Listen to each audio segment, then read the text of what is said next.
ఎలా జరిగాయో చూసేయొచ్చు. లంచ్ తర్వాత నుంచి అయితే సెలబ్రేషన్ స్టార్ట్ చేశారు. రంగోలీ కాంపిటీషన్స్ కూడా సేమ్ డే అయితే పెట్టారనమాట. కొంచెం సేపు ఆ తర్వాత పూజ చేసి గణేష్‌ని అయితే కొంచెం మూవ్ చేసి పెట్టేశారు. ఆ తర్వాత నుంచి సెలబ్రేషన్ స్టార్ట్ అయిపోయాయి.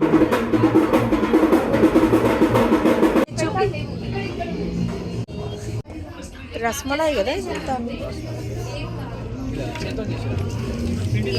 50. Flip the script.